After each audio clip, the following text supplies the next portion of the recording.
Good afternoon, everybody. It's Kalini Kent here. And as you know, it's Mental Health Awareness Day, World Mental Health Awareness Day today.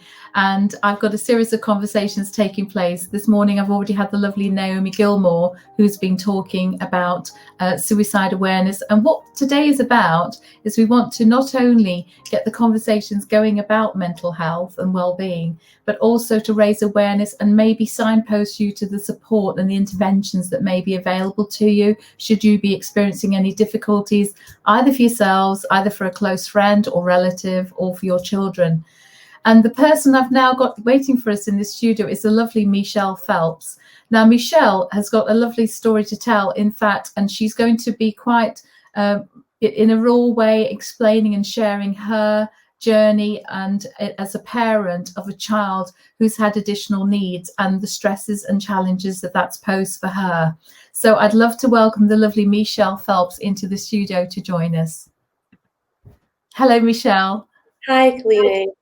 It's so lovely to have you here, my dear. And thank you so much for joining me today. No, thank you so much for having me. It's really important today to try and talk about some of these things. So I think what you're doing, your interview this morning was brilliant. Just getting that message out there, it's so important. Thank you so much. And I'm really pleased you're able to listen to it because it's been a bit of a busy day so far. The other interesting thing is that you're in fact doing something yourself, aren't you, for today in where you live? Just trying to do small things to raise awareness. So I've asked people in Hertford if they can to wear green today. We've got some balloons outside our office, and we've had the little, I don't know whether you can see my little pin, it's hiding behind my name. Just to try and get the message out there. Mental health is something that for some reason it's still this taboo subject and people don't talk about it enough.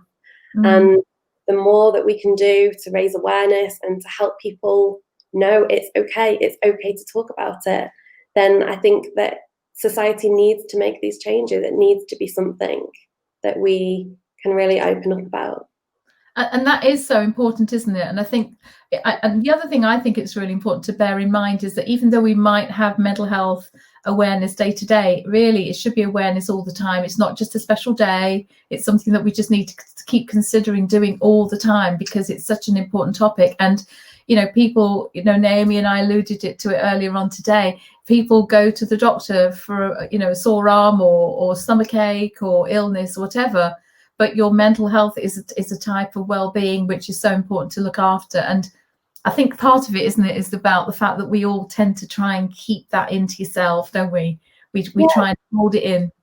I think as well, mental, you know, it's a journey, mental health. It's not something, you know, physical health, you break your arm, there's a certain process you go through to get that arm fixed.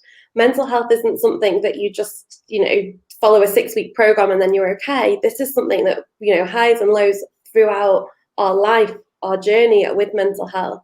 And everybody has that journey, whether we're well or whether it's something that we're struggling with. So it's something we need to talk about all the time, and share where we are and how we're feeling. It's something I'm really passionate about.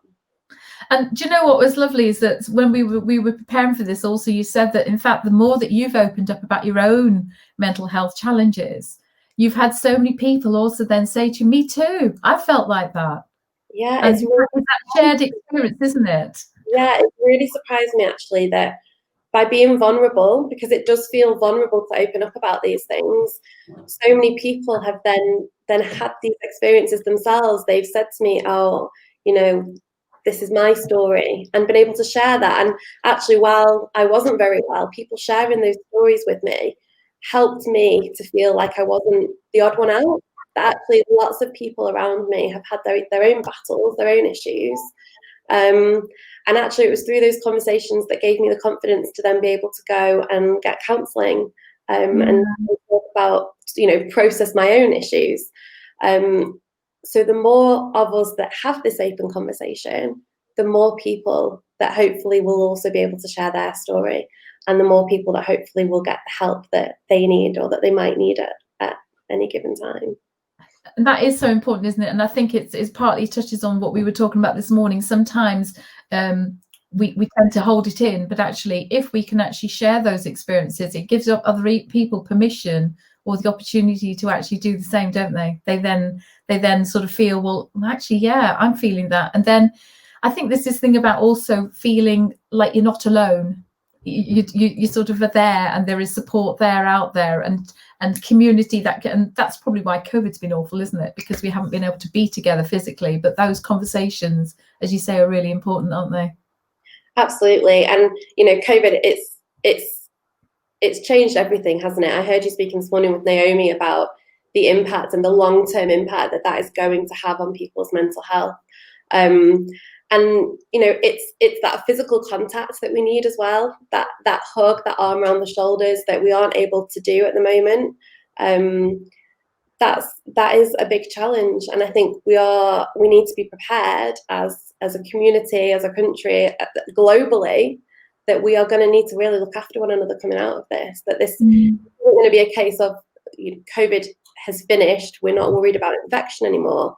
Actually, there's going to be a lot of recovery work that's going to be necessary. So, Michelle, we're going to share a bit more about, the background and so on. But I just want to mention to the people who are listening, thank you so much for coming and joining us. And please do, if you have any questions at all, or any of the things that we talk about do resonate with you, or you have any feedback or comments that you wish to do add them to the stream. If you wish your name to show, if you haven't already done so, you need to give StreamYard. It's just clicking on the link, get StreamYard permission to actually see your name, and then your name will show. Otherwise, you can stay anonymous. It's entirely up to you. But it'd be lovely to have people taking part. But so, Michelle, maybe we can just sort of give a bit of a background to your family circumstances, because you're married and 2 children. So tell us a little bit more about that. Yeah, so I'm married to my husband, Ryan. Ryan was my childhood sweetheart. We've been friends since we were in our early teens. And yeah, he's just the best thing that ever happened to me, and has been my rock through the last few years, which have been tricky for us.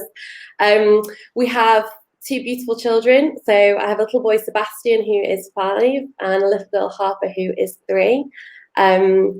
Chose to have a small age gap. That's helped the last 5 years and the stress. But yeah, they're fabulous little children. They're absolutely full of energy and life, and just these really caring little people. I couldn't do the same without them. They're great. What do you do for a living? What's your work? Yeah, so Ryan and I own a wealth management company, so Hartford Wealth Management. So we help people with their investments, financial planning. We do a lot of cash flow modeling, helping people work out whether they can retire, that side of things.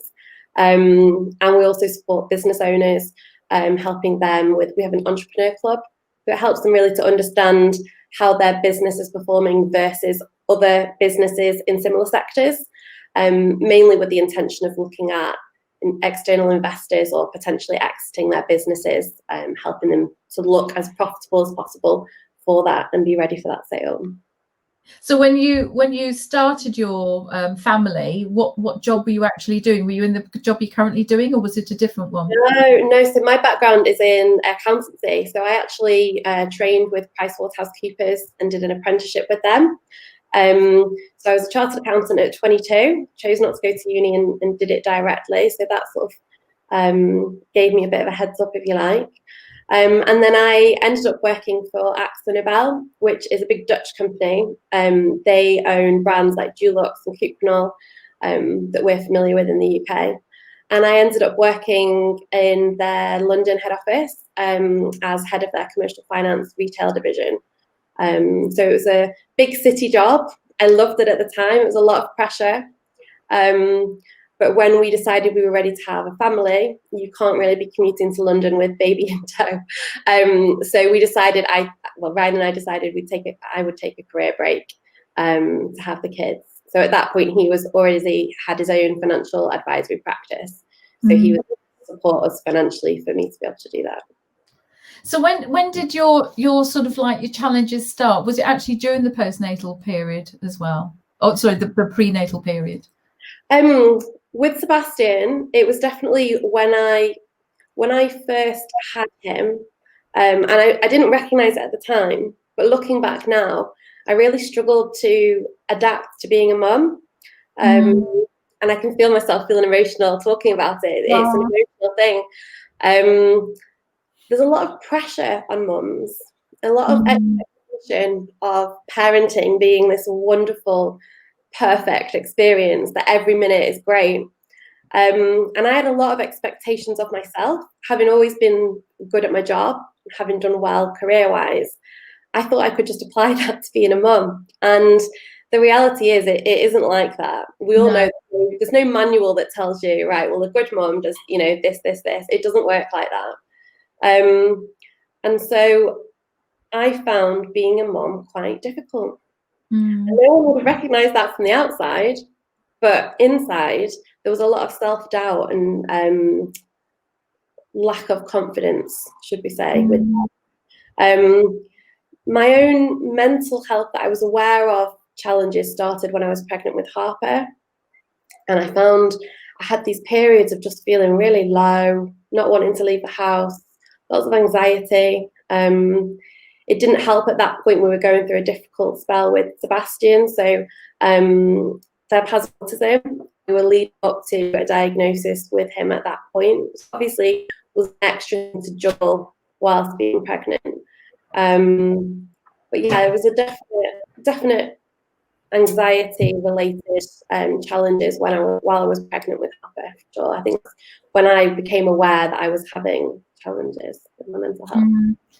But so just going back to the actual postnatal period, with what you've just said there is just so so significant to think about. A lot of parents do feel that they aren't doing a good job, and I as a parent coach as well, I do come across this a lot. So you're not alone.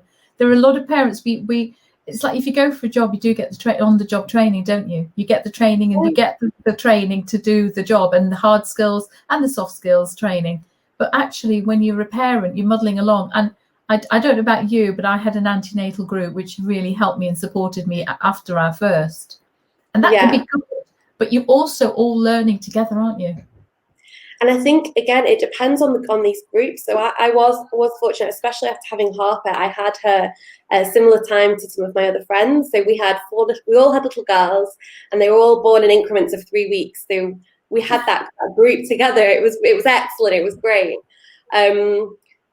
What I've heard from other mums is actually sometimes those groups can be quite competitive. The area of being a parent can be competitive. Oh, little Johnny's doing this now, so and so's talking, so and so's walking, and it can put pressure on you to think, oh, what's with my little person? I wasn't up at 7 o'clock. I don't know, gardening or whatever, off playing in the mud kitchen like this mum is with her little one. And I think there's so much pressure on us. It's the culture, I think. There's this culture to pretend that parenting is good all the time. And if you're a good parent, you're loving every minute of it. And that just adds to the pressure of parents who are then struggling. So I think it's so important that as mothers, I think it definitely is a mum thing, but for mums just to be honest. And the fact that you're having a bad day doesn't mean that you're a bad mum. The fact that you're not able to take your child to a certain place or engage with a certain thing or do painting today, whatever it might be, that isn't a reflection on you as a mum, because we all have those days. We all have those difficult days. Yeah, and I think there, as you say, there is that pressure, isn't there? And I think it is getting the right group. And there is sometimes it's actually quite nice to just have smaller groups, isn't it, for that very, very reason. But in a similar vein, I think there are a lot of parents who've been struggling with the change of COVID, haven't they? Because COVID has thrown us out of our norms and what we're used to and how we normally function. And all of a sudden we're having to juggle the school and the work-life balance, as well as being a parent, as well as being a teacher, and all that sort of stuff that people have had to go through. And then, of course, you've obviously had children at home and trying to run your business. It must have been tough. It's been really difficult. And I think the biggest challenge, or what's made it extra challenging for us, is having a little boy with additional needs. Yeah. So as a parent of a child with additional needs, you have a little system of support around you. So Seb goes to a special needs school, and he has that structure of, he gets on that bus, and from that point on, everything is set and structured, and he knows what to expect. For him for that to just go He's Yes. non-verbal. You can't explain to him what's happening. He was just a different character. And I think speaking with other special needs parents, COVID has hit all of us incredibly difficultly. Yeah. It's not the I way do know a lot of parents who it's hit really hard.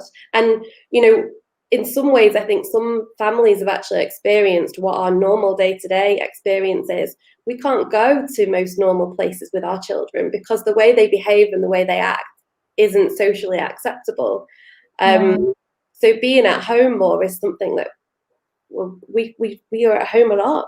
There aren't many safe places that we can go with Sebastian. But even more so when there is then all these guidelines in place. You know, if I take Sebastian to the supermarket, he wants to lie on the floor. That's part of his sensory experience of being in the supermarket. I can't tell him not to go and touch someone, not to behave a certain way. He doesn't understand. And even if he did understand, his autism would probably or could mean that he wouldn't be able to control himself anyway, if that makes sense. So I think there's a lot of parents during COVID, and I know it's been difficult for everybody in different ways, but for parents of children with special needs, their respite, their children going to school, the respite centres, everything's been shut down. There's been no support. And actually, maybe we ought to share with who's listening what actually, in fact, I'll just share. Thank you, Rachel, for your comment. So Rachel's just shared, completely agree, it's very isolating, and I'm sure it is, which is why maybe what we ought to do is just set the scene in the sense of the fact that what you did share with me, that when Seb was born, he was actually, you didn't realize there was a problem at the time, but then it was only as time went on. So do you want to share that? Because that must be also very, very worrying as a parent when you're not sure what's going on. Yeah, I mean, it was difficult having, I don't want to say it was difficult having Seb. It was wonderful becoming a mom and having Seb. Obviously, I love him to pieces. He was a challenging baby. He had reflux. He struggled to settle. He didn't sleep. And as time progressed, we realized that there were certain things that I saw with Seb that just wasn't sure that was right. I wasn't sure when I was watching what the children were doing, how other children were behaving. I could see that something was different with Seb. And actually, before Seb even turned 1, I spoke to the health visitor and said, I've got these concerns. I did that typical mum thing of typing in things into Google. And Google told me that I was typing in a lot of autism red flags. So I remember having this text exchange with my health visitor, Libby, who was wonderful and supported me throughout that first year, saying, I think Seb's got autism. I think I need to see a paediatrician. So yeah, it's a scary thing to do. It's a scary thing to look and think, I think my child's different. Because as a child thinking that's the journey that they're going to go on. But I was keen to know if there was something that Seb was going to be challenged with, to know what it was as soon as I could, so that I could try and help him, to see if there was anything I could do to help him. So we were under the paediatrician from just after that, so just after his first birthday. And then when he was 2, he was diagnosed with autism. And we now know that autism affects Seb quite severely. So in fact, you also shared that the autism was actually, you felt that the diagnosis, it didn't actually explain at the time the severity of it. Yeah. And also, which was partly, this is why it's led to the ongoing battle with this, to get the actual support you needed as a parent. Absolutely. So autism is a spectrum disorder, isn't it? So if you speak to most people, everybody would be able to say, oh, I know so-and-so with autism. But actually all you're saying is you know that one person, because autism affects everybody differently. And to some people, that the severity of their autism, so like with Sebastian, means that he can't talk, or he is starting now with the help of school to be able to use words.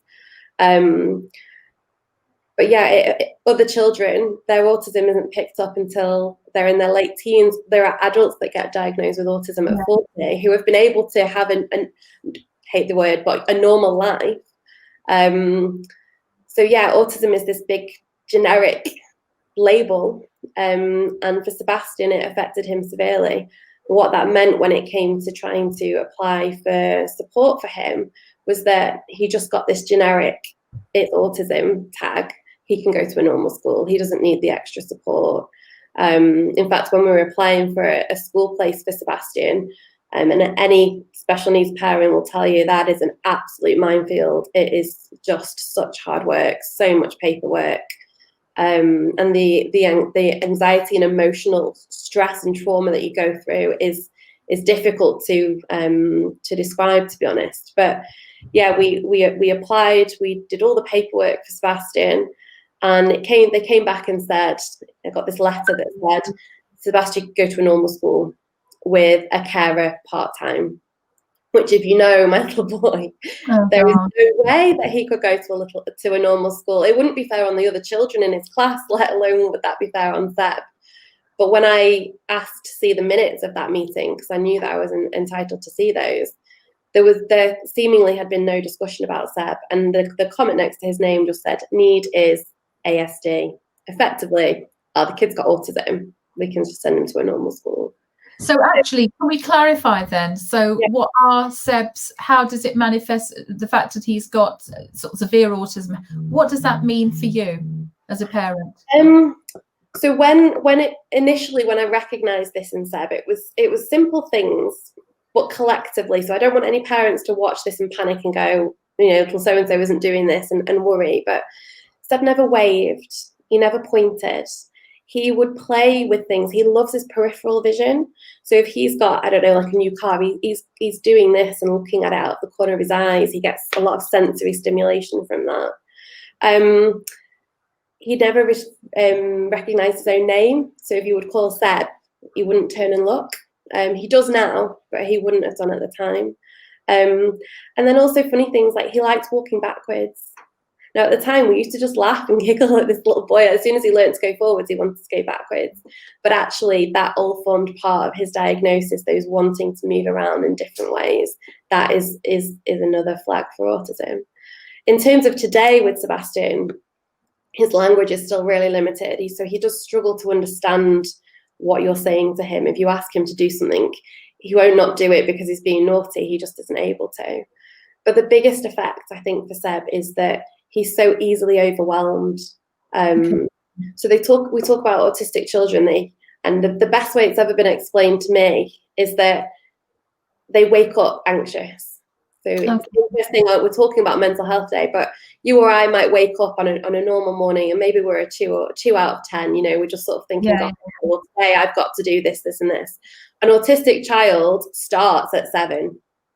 Okay. So if you imagine it doesn't take very much for them to get pushed and pushed and pushed to the point where you just get completely overwhelmed.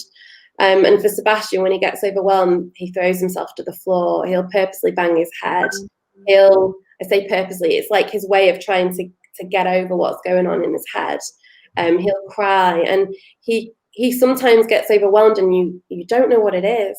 He can't tell you what's wrong, and the pediatrician explained to me, it could be that he's just seen a red bus and he wanted to see a blue bus. And that's enough to push them over into that meltdown situation. And that's what makes it so hard going out in public when there's so many variables that you can't control. Seb's affected by the wind. It's sensory. He feels it in his ears. So a gust of wind can be enough for him to then just have a complete meltdown. And that's really hard it's hard as a parent. You want to do everything you can to look after your child and to make life perfect for them, right? And the parents who don't actually have to manage the challenges you manage, it sometimes can be difficult, which is why I think it's really lovely that you are sharing this, because I think for other people to understand what parents and don't get me wrong, I've worked, because I have a drama academy, and I work with a lot of children who have got autism or on the spectrum, some Asperger's, whatever, and in fact I did special training about this, in terms of, like, for example, in my drama lessons, you know, there were some children who needed, it was what was the trigger? They needed to have ear defenders because the noise would be too much. Yeah. And when people don't actually understand and then they come up to you and they mess around and they shout in your ear, that could be an absolute thing to trigger meltdown, can't it? Yeah, it can be the smallest of things. And I think, you know, part of the reason I want to raise awareness is this affects so many parents. There are so many parents that have, you know, 8% of children in the UK have a disability. So if you think about how many parents there are, you know, my battle is with, or Seb's battle is with autism, but there are so many different disabilities that affect our children and then affect the parents. And it's not just the parents, it's the siblings, it's the grandparents. You know, I see my parents see the anguish I go through, they see the challenges that Seb faces, and it hurts them. They have this emotional journey that they go on with it as well. And I think people don't necessarily understand how difficult it is. It's really, really hard work. And I think that this is a common theme, isn't it? And a common thread, whether it be bullying, whether it be somebody working, you know, a parent working, having a child who's got learning disabilities or physical disabilities or any type of disability, or even yourself struggling, whatever is going on for that person affects everybody. It does. Yeah. And it does. Important. That's why my approach to everything is it's a 360-degree approach, because it is about making sure that everybody's on board, they have the strategies, they have the knowledge, and they also can all support and work together. And so that's why I really, really empathize with the fact that you didn't get the support you needed at the time. And I think that really was the start of you really struggling, wasn't it, with your own mental well-being? It really was. We had a year's worth of fighting to get Seb into school, and I'd like to say that that was just us that had to fight. But now that I know more parents in the special needs area, whatever you want to call us, this is common. This happens all the time. Everybody has to battle for everything, be that a school place, be that for DLA or disability carers allowance. Everything. It's like they say no to rule out the people that aren't going to fight. And that's something that really upsets me, because when I'm well, I'm a confident person, and I'm someone who will fight, and I won't sort of take no for an answer. If I think that Seb is entitled to something, then I will push until he gets that. But another parent might not do that. Another parent might not be able to do that, or have the confidence to do that. That shouldn't affect whether or not their child gets the care that they need. You see what I'm saying? Yeah, absolutely. But yeah, we had a year's worth of battling to get Sebastian into school, and during that time, my anxiety levels went up and up and up, and to be honest, I lost a lot of me. I was getting emotional again, but because all of your energy is going into that fight, all of your energy is going into getting what your child needs, what you think is going to be the best thing for your child. And actually, when Seb finally did get his spot in school, and he started in September, and it's just the most wonderful thing. The school have been so fantastic with him. I just lost. I had a crash. It was like you crashed. You just literally crashed, didn't you? And you just literally like, I think probably some of it is relief, but also it's like people, you hear this, don't you? People hold themselves together for so long when they're going through a trauma, and then all of a sudden it's released, and then that's it. Yeah. I think you get to that point where Seb's safe, and I don't need to fight anymore. It's okay. And just that relief that I don't need to hold it together anymore.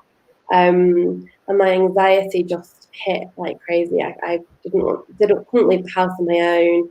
Didn't want to get out of bed. It was a really dark place, and I had to lean really heavily on Ryan, who was single-handedly running our family business and running our life as well, doing everything with the children. And he just kept saying to me, "You just focus on you. You just do you." He sounds an amazing person. I don't know if he's listening at the moment. I hope so. He says he was. I'll make him like so if he isn't. But he really supported me. He didn't try and fix it.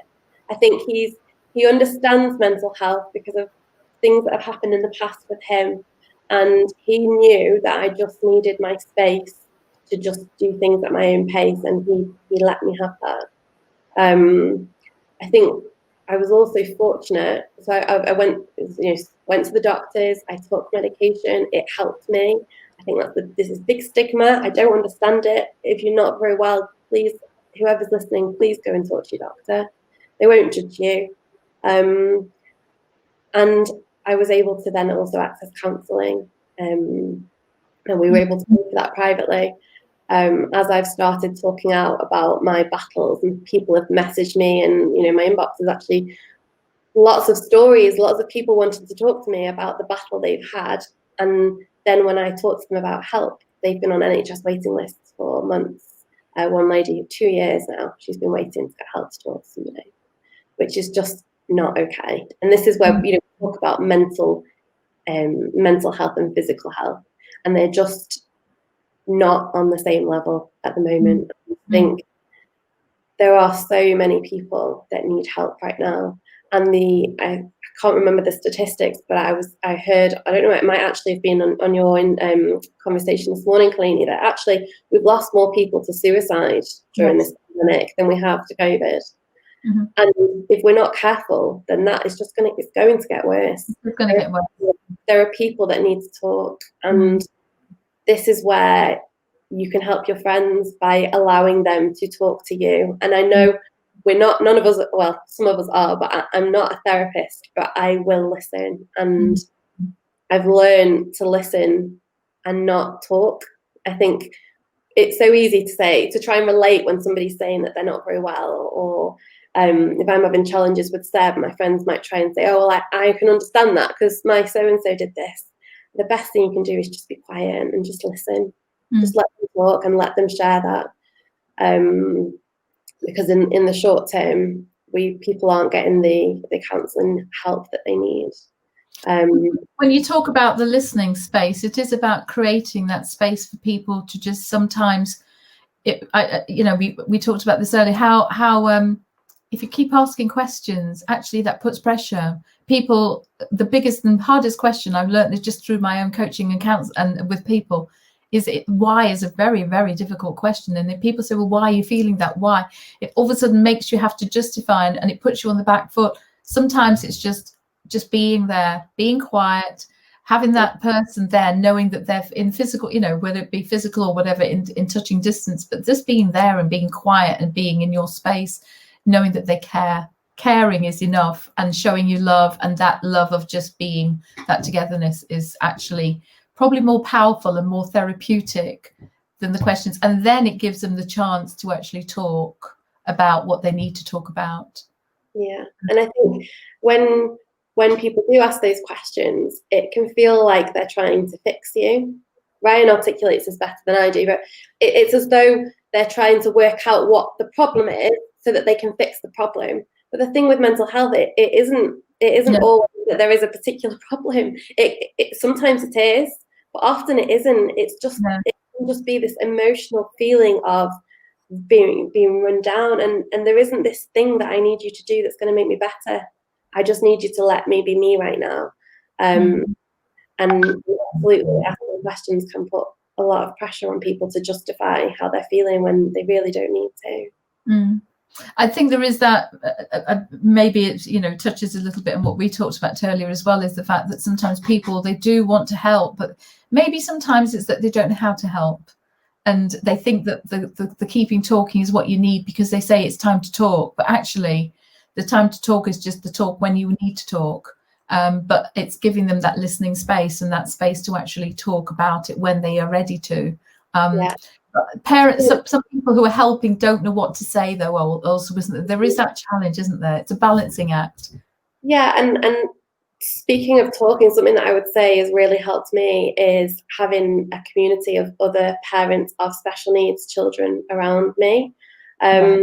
So when Seb, we used to go to a stay and play at the Russet School, which is the school that he's at, where the other children there also had challenges, and you just have this, it's unspoken, but you have this connection with those other parents because you're fighting the same battle.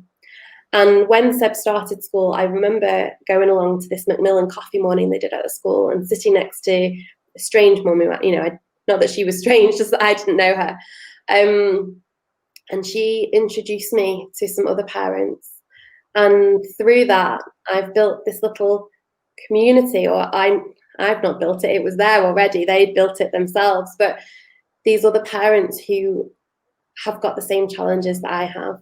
They're different, but they're the same. And actually having those people to talk to, being able to say, oh my goodness, Seb's just done this, and they get it. Or I'm really having this trouble with Seb. And one of them, no doubt, has been through something similar. I can point you in the right direction. It just helps to take away that isolation that being a parent of a special needs child can bring. So if there is anybody that's listening who has got children with additional needs, or who thinks their child might and they're feeling lonely, please reach out to other parents in the local area. There's often small charitable groups. They're normally run by parents or by carers, but you will find a safe place there where there isn't judgment and where everybody will accept your child for who they are. So locally in Northwich, we have a charity called Tiny Steps, which is run by the parents of another child that's at Seb's school. And they run stay and plays every couple of weeks. And it's just this inclusive environment where families go, siblings go, and everyone is just themselves. No one judges. If Seb's having a big screaming fit on the floor, someone might come over and say, are you okay? But then they'll just leave you. They just know this is what happens. And it just creates this wonderful, safe environment. I'm really grateful to Tiny Steps and to Laura and her husband for what they've created there. And in fact, we've talked about how we're going to possibly do some stuff together, which is going to be about time to talk idea, which is setting up whether it be through Facebook, but also trying to give people a safe space of anonymity. So we'll find a way of doing it so that people can actually just come on and just share their stories and, give them a chance to just talk about it. Also just find that community, because communities are really important and supportive, aren't they? Absolutely. It's been a game changer for me. It really has, to know that you're not alone, that you're not the only person facing whatever it is that you're facing. And, that's across all areas, isn't it? That's not just as a special needs parent. That is regardless of what your challenge is, there will be other people facing similar challenges. And being around those people can therefore help you not feel as alone or as isolated, for sure. So can we just also backtrack a little bit to, obviously Seb was 2 when you got pregnant, or you had your daughter? Yes. Yeah. So Seb was he was 2, and then I had Harper 2 months later. So were you actually also already experiencing sort of mental health issues by that point? I definitely had anxiety. I wouldn't have known to label it as such at the time. I think I was almost so busy running around like a headless chicken, trying to look after Seb, trying to apply for the funding and the support that he needed, that I was just surviving, just keeping on going. But yeah, looking back now, there was a lot of anxiety then, definitely. And how did that impact with you then, having Harper? It was hard. I mean, I think I said to you when we spoke earlier that had I known how difficult the years were going to be with Seb, I don't think I would have got pregnant. I don't think I would have chosen to have another child, because it's been really difficult. And having another little one knocking around just for good balance measure definitely has made things more tricky. Conversely, if I hadn't have got pregnant with Harper when I did, and when we had made that decision, then there wouldn't be a Harper, and I wouldn't have added a baby to that mix for many, many years. So it's a blessing. And she was such an easy baby. We had colic. Any mum who's had colic, oh my goodness, it's horrific. But she would have her colic, and then she would sleep for 8 hours. And she was a settled, content little baby. So she was the joy. And on the bad days with Seb, she would always have this ability to do something that would just make us smile. So in some ways, she did really keep us going as well. But yeah, it definitely added to the challenge of looking after Seb whilst juggling a little baby. I wouldn't recommend it. But as you say, though, you know, you've got an amazing daughter, so it would have been awful if you'd not done. So in some respects, you know, life plays out, doesn't it? Yeah, count your blessings, right? Absolutely. Yeah, and you know, and it's great. And I mean, but you have said that you are a little bit concerned that she may also be on the spectrum, but maybe not as severe as Seb. Yeah, I think this is the challenge. Once you've got one child with autism and you're so aware of the traits, then you see it. So I do see behavioural challenges in Harper, and she is also under a paediatrician to keep an eye on those. She isn't at a point of having a diagnosis yet. But this is where it ties into autism being this spectrum disorder. Harper is completely different to Sebastian. She'll be able to go to normal school. But yeah, I can see some of these little challenges there. And actually that then makes you have to take a step back as a parent and try and work out, well, what could be her triggers? Because they're going to be different to Seb's, and try and understand what she needs from us. And I think initially when we were sort of umming and ahhing with Harper, I couldn't face doing it again. The battle of education and all this paperwork, there's just so much paperwork. I remember crying to my mum saying, I can't do this again. I can't do this again. But at that point, I wasn't very well. And I am now feeling a lot stronger and able to support her with whatever it is that she needs to get. But yeah, it is like trauma. That thought of having to go through or be reminded of what you had to do and what you might have to do again. So at the moment we are looking to get her some support at nursery, and I've had to fill in some forms. Sounds very simple, but actually filling in those forms brings back a lot of memories of what I had to do with Sebastian. So it's still emotionally challenging. And also, when we talk about stress, so stress is sort of usually you have your stress response, and stress triggers. I do a lot of stuff on anxiety and stress. And so in a sense, you've actually had chronic stress, haven't you? Because when you were going through the challenges, you know, from when you first started noticing difficulties in Seb's behavior and the triggers, you then had the battle. So actually, it's not like as if these things can sometimes just go away. You've got it there all the time, haven't you? And that's why you said it was sort of eventually wears you down, doesn't it? Yeah, and I think that, again, as a carer of a child with extra needs, that is something, you know, it's not going to go away. Seb is going to need that care for the rest of his life. He is going to need that support. And I think I've never heard the label of chronic stress. I'll definitely take your word. You're the expert on this compared to myself, but absolutely that resonates with this world of special needs, that as a parent it's something that you are going to be doing for a long time. And actually the best advice I've been given on this is just to take it day at a time. Parents that have got children with additional needs who are older have said to me that if they knew what they were going to have to go through, they don't think they'd have been able to get through it. So I think there is a case of just trying not to look too far ahead and take it each day as it comes. Don't worry about what's going to happen when he's 25, when he's 40.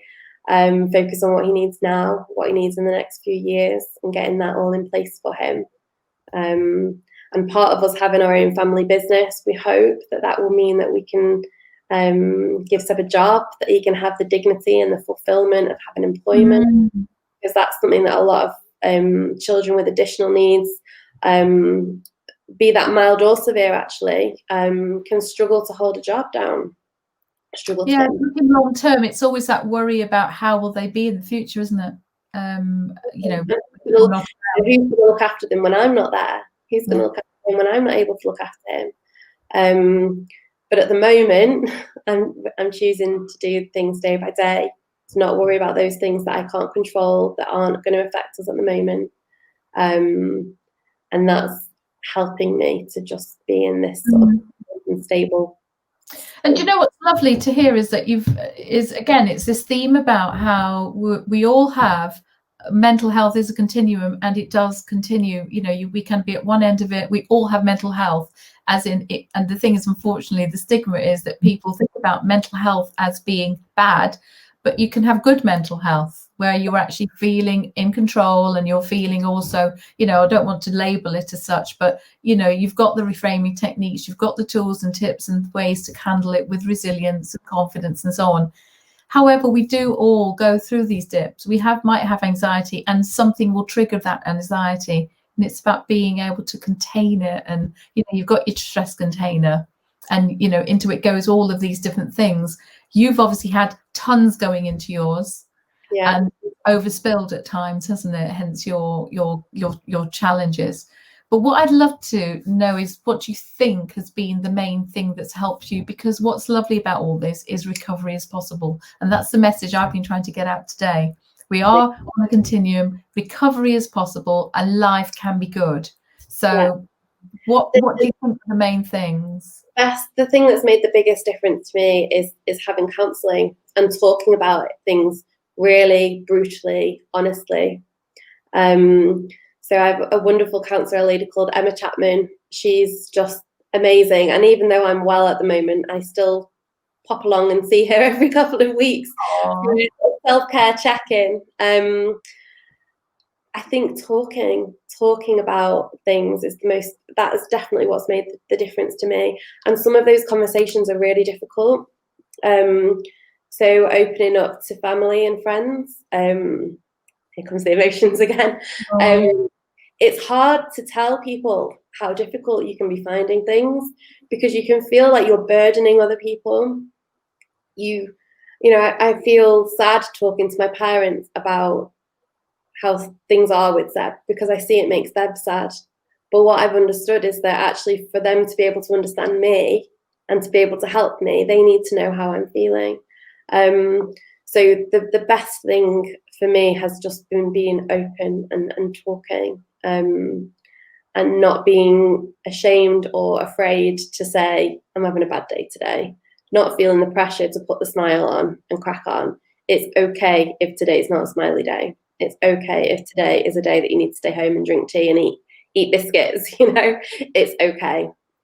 But just be honest with yourself, and be honest with the people around you that love you and that care for you. I will also just add into that little mix is that you've obviously got a lovely supportive family who you're able to do that with. Some people don't have that. And just for the people who are listening who maybe don't have that support structure where you can there is help out there, because sometimes it actually, and in fact, this does touch on the person Mark Williams, who I've got later on at 4:30, everybody, and I really hope you will listen to that, because he is a dad who, when his child was born, it was a very traumatic birth. He suffered from PTSD, post-traumatic stress disorder, because it was such a horrendous birth and the experience of it. But what it was is because his wife was actually going through the challenges, he kept it to himself. And actually, he has now recognized, there's now a recognized thing about fathers having postnatal depression. And he had postnatal depression. And he will be sharing his story later on, which is quite powerful, because it's also raising awareness of the amount of suicides in fathers with postnatal depression.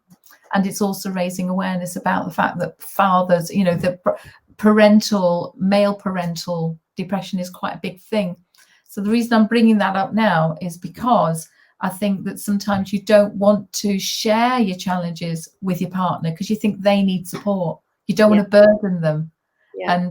And that's what he felt. So my words to anybody listening as well is, therefore, you seek the support from maybe a stranger, sometimes talking to the Samaritans. And I will be sharing on my page later a list of support places. I'm happy to listen to people. People can contact me if ever they want to. It's important to just have those places you can go to. It may not be your family because you don't want to burden them. Yeah. No, and I totally accept that. I am very fortunate with the support that I have around me, with friends and family.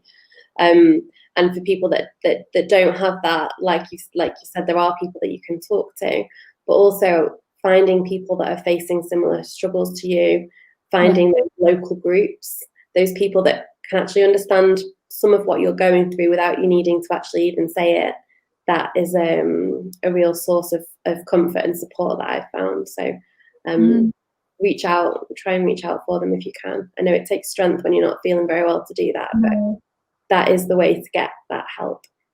And I think equally it's that signposting. If you've got a friend who you think is struggling, it's really important to actually reach out to them and ask, you know, are you okay? Ask that question. It's not an you know, it's just a yes or a no. Even it's just being there to ask that question rather than, you know, why are you not feeling this, what's happened. Sometimes it's just, are you okay is enough. Can I just share with you also, Rachel has shared this, that's responsibility, thinking about the future. I'm sure that must be very, very worrying. It's the responsibility which can be overwhelming. My motto is one day at a time. And actually, I don't know your circumstances, Rachel, but I take it from that you're obviously in similar circumstances to Michelle. Do you know each other, Michelle? I don't recognise Rachel's name yet, no, but I might when I click on her picture. It's a lovely picture of you getting, I think it looks like you're getting married, yes? That's lovely. It looks like lest we forget.